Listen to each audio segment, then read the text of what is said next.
26 minutes past 7. Welcome back to Sunrise Daily. We're coming to you live from Abeokuta venue of the Ogun Investment Forum for 2014. We're joined now by Oluwande Muoyo, who is the Commissioner of Budget and Planning.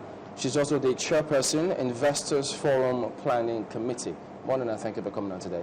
Thank you. Morning. Well, yes, indeed, we do know that this will focus on agriculture and urban development. But then, for those who may not, give us a background to all of this.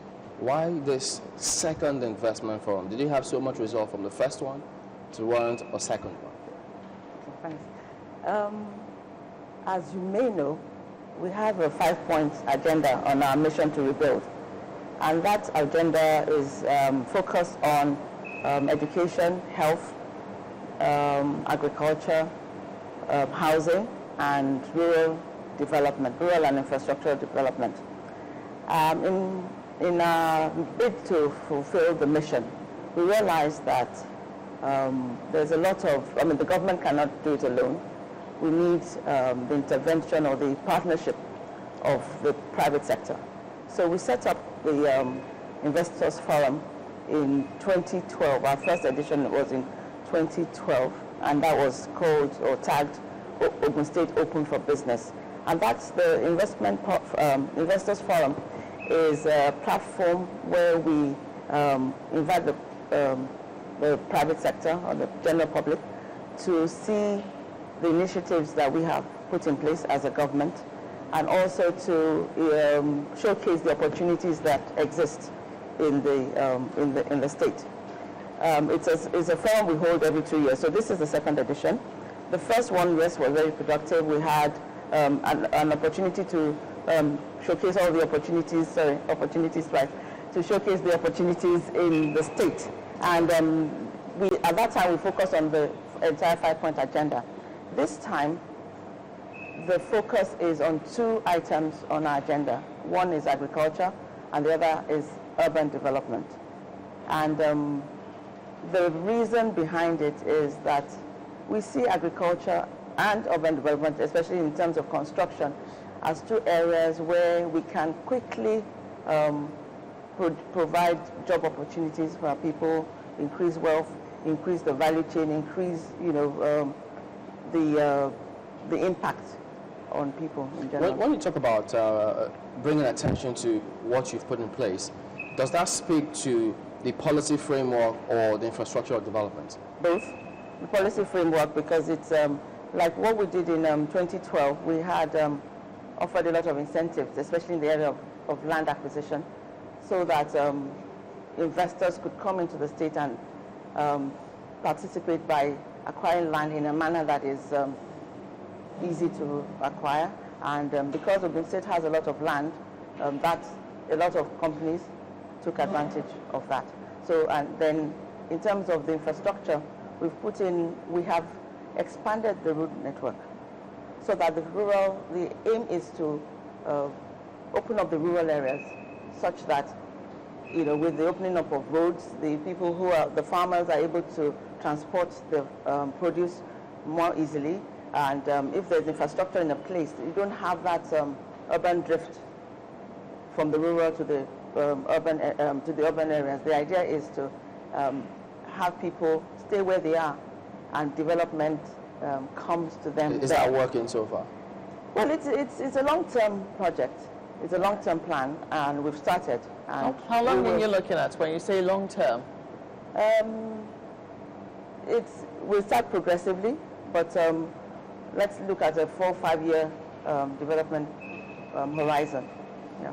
So you started 2 years ago with Investors Forum. I'm sure that quite a number of investors must have shown interest. We don't know how many eventually, came in and started, and how you intend to build. Because I know that every year you'll be seeking to attract a lot more. But how do you intend to keep those who are here happy? We had a lot of interest shown. Hundreds of investors were interested in taking advantage of the incentives.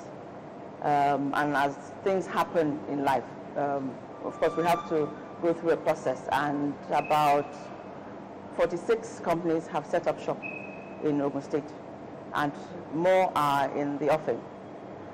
So it's really being able to keep those people. There's a lot of raw materials. If you look at agriculture, for example, the Ogun State has different soil types, which supports most crops that can grow in Nigeria can grow in Ogun State. Many people may not know that. Many investors may not know that. So there's the opportunity to get your raw materials locally here and feed into the entire value chain. So that's what we are building on, and we have the people, we have the natural resources, particularly land. We have 16.4 million hectares of land, and of that 70% is cultivable. So so far, how many has been taken up? About 32% of that 70%. So there's still ample. What comes to mind now is the proximity of your state, Ogun State, to Lagos, and entry and exit point for a lot of people. So we can also say it's also close to the ports. And now we're talking about agriculture. What scale of agriculture are we projecting from the state? Okay, the point you made is actually one of our key driving points, that there is a market. The commercial capital, Lagos, is a ready market for produce. And when we're looking at not just producing, but also adding value so that we can export, there's a market, and Ogun State is a gateway, not just to Lagos, but to the entire West African coast. So there's a market out there which, is just waiting for the supply, which will come from Ogun State. Are we thinking of having any kind of assistance from the government to big-time farmers and even small-time farmers so that they can move from subsistence farming to real agri-business? Yes, we are doing that. In fact, one of the topics at today's, at the 2-day forum, is to see how we strengthen our agribusiness and how we can improve the yields for smallholder farmers. So they're not just subsistence farmers, but then they go into mechanized farming and into large-scale production and be able to produce goods and add value to the point where it is exportable. It meets international standards. So we're looking at smallholder farmers not remaining as that, but as large-scale farming, plantations and all of that. If I could take you back to the point you tried to make about land. En route here, there are those who say, look, they've got issues with their CFO.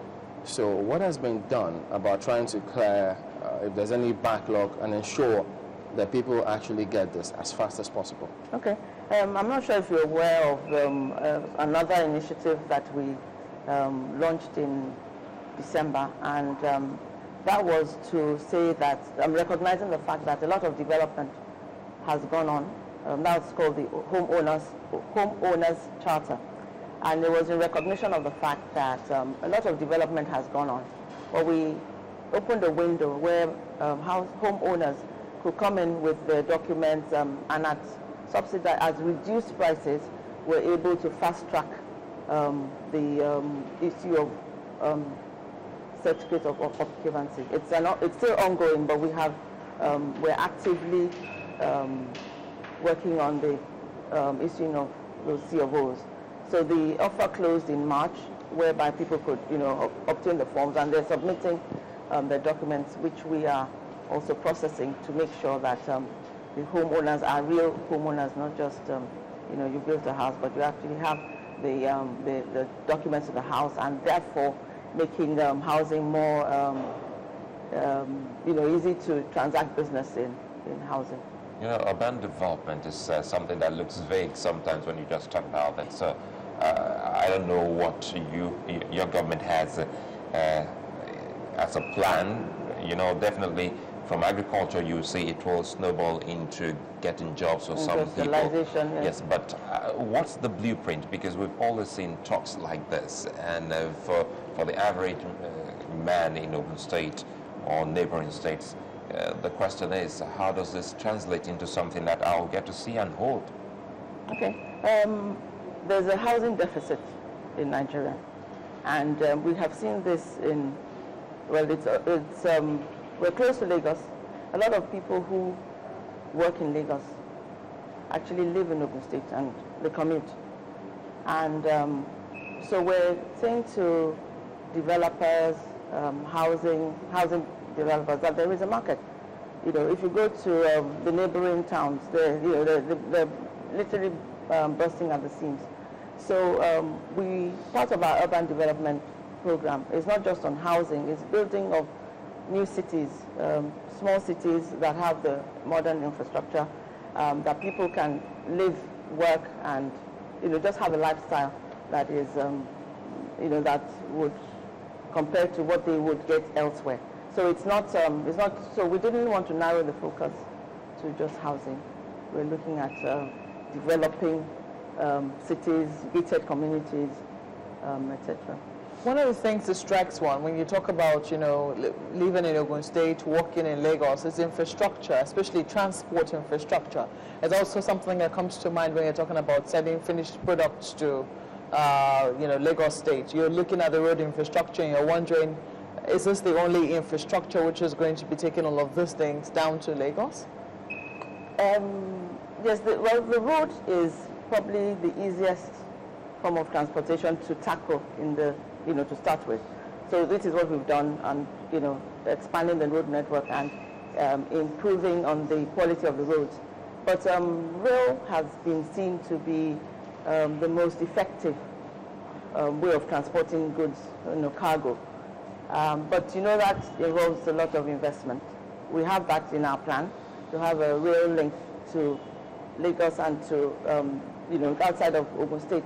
But that's again longer term.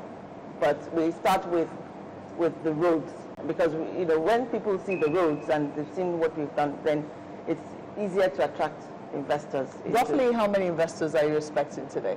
Today, we're expecting over 1,000 people. Clearly, not all of them would be investors, but we have sent out invitations, not just local investors, foreign investors, and we believe that we will get, from the turnout, from the registration and the inquiries we've got so far, we will have a large number of investors.